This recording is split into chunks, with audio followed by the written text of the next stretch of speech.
Welcome back, and I do hope you and your family are well. So what we're going to look at today is the energy efficient design of buildings.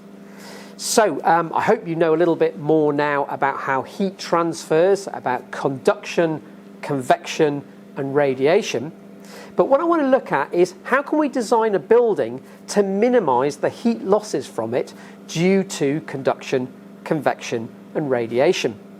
So if we're going to heat our house, and in the UK we have a cold winter and we warm up our house, we don't want that heat to just go straight out through the walls and the windows, etc., and warm up the outside environment, because we're paying for that heat energy. We're heating the house maybe electrically or with gas, and it's bad for the environment if we're constantly using energy and then wasting it to keep our house warm. Now, in the UK, we have some absolutely dreadful old buildings that as soon as you turn the heating off on a cold day, they get really cold. And I've also been in some very new buildings, particularly abroad, whereby you heat them a bit and you turn the heating off and they stay warm for ages and ages. They're the ones that are much more energy efficient than the old buildings that we might have in some places in the UK. So, how do we start? Well, here's my rather simple diagram of a building or a house. And if we want to find out whether it's energy efficient or not, one of the quickest and most scientific ways is to get night vision goggles, to get an infrared camera and hold it up to the building and see where the hot spots are. See where heat is escaping from the building. And what we're going to do is use that information in our design to make sure that we don't have places where the building's losing a large amount of heat.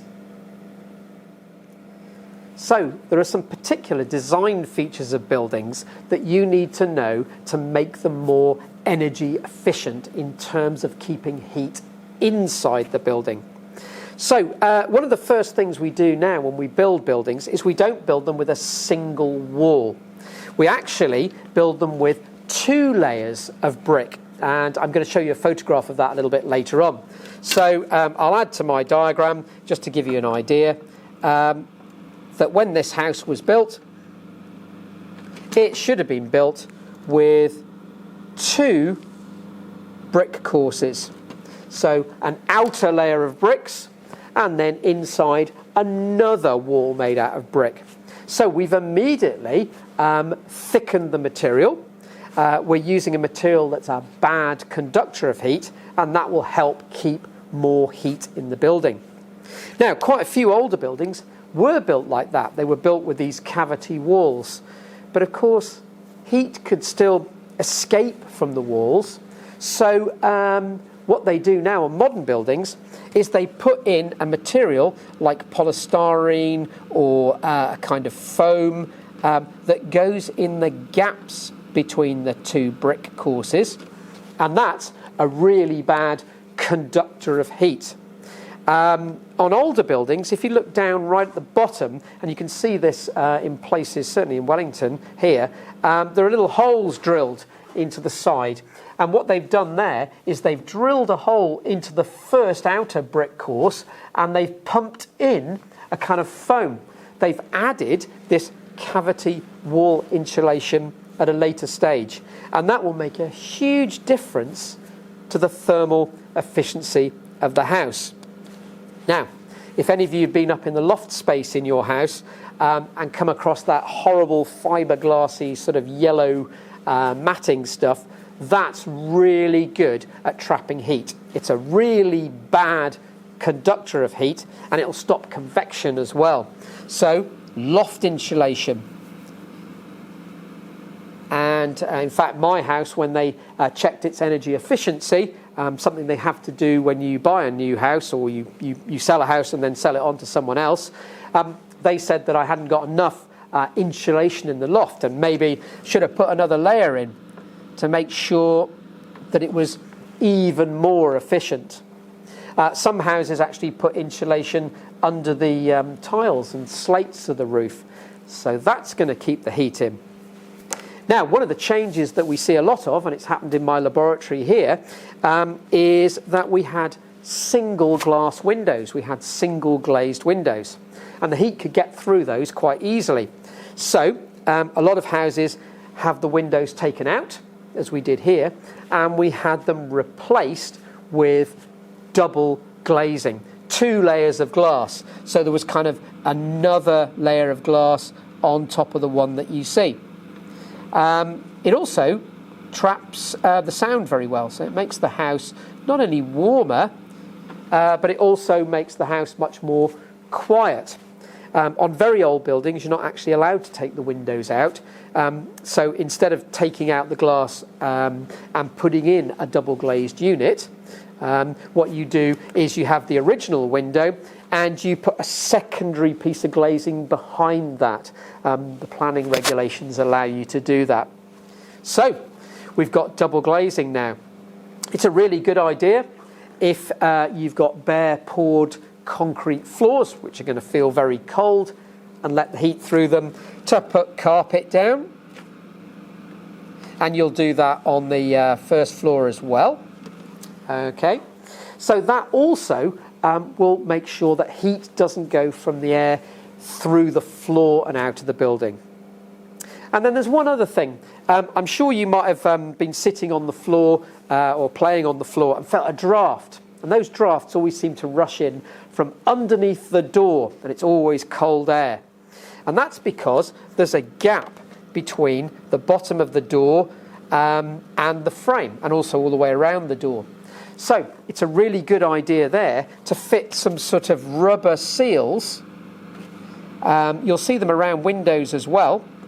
And when you go to hotels and sort of travel lodges and places like that, you actually, when you open a door, you can actually sort of hear that seal sort of rubbing as the door opens. It affects fire safety as well. But if you've got a bit of a seal, a rubber seal around the edge of the door, they have them on car doors as well, actually, if you have a look. Not so much for heat saving, but they, around the door frame, will stop those drafts coming in. Now, there's a final thing on some of the older buildings. Some old buildings have fireplaces and have sort of chimneys. They're beginning to ban those now because of obviously the effect on the environment. And if you do have a house where you're allowed to design a fireplace into it, then it's always good to have the chimney running up inside the house. On older Victorian houses, it often ran outside to create a little bit more room. But if the chimney runs on the inside of the house, then any heat that you produce into the chimney structure will warm the rooms that it goes through. But you are going to lose heat out of the chimney. So a lot of people who've got modern houses fit radiators and they actually cap off the chimney and they block the fireplaces so you don't get warm convection currents going through them and taking all the warm air out of the house. So have a look back at the video and perhaps pause in various places and have a think about what you would do if you had to improve a house, improve its energy efficiency, or you're an architect designing a modern building and there are rules in planning that say you have to have these features. You have to have double glazing, 2 layers of glass. You have to have 2 walls, cavity walls. You have to put in the walls a material that doesn't conduct heat well. And you have to put in a good amount of loft insulation. So just before we finish, here's a photograph of the business school here. And I took some pictures of it whilst they were building it. And if you look carefully, you can see the 2 brick courses. You can see the red brick outer course and then a gap and the inner breeze block brick course that was going to be plastered over and made to look nice. But what's also interesting is not only can you see those 2 layers of bricks and the gap between them, but if you look carefully, you can see the foamy block material they've put between them to form an insulating layer. and a long time ago I was riding my horse around the area and there was some material dumped on the side of the road and I had to go and pick a bit up, and this is a bit of that foam block. It's incredibly lightweight, it's full of little air bubbles, and they're bad conductors of heat, and this is what would have gone into the walls of a building. But it has one other interesting feature. It has shiny sides, and I hope you know that that means that if heat radiation from the house hits the shiny material, it'll reflect back into the house and keep it warm. It's kind of a bit like a thermos flask. So I hope you know a little bit more about efficient building design now, and it's something that does come up quite a bit in the exams, so have a look back in the video, make a few notes, and after that you should be pretty proficient in this subject. So I do hope you found that video useful and you now understand how buildings are designed to make them more energy efficient. Make sure you've made a few notes and you understand the key features of design that keep heat inside a building.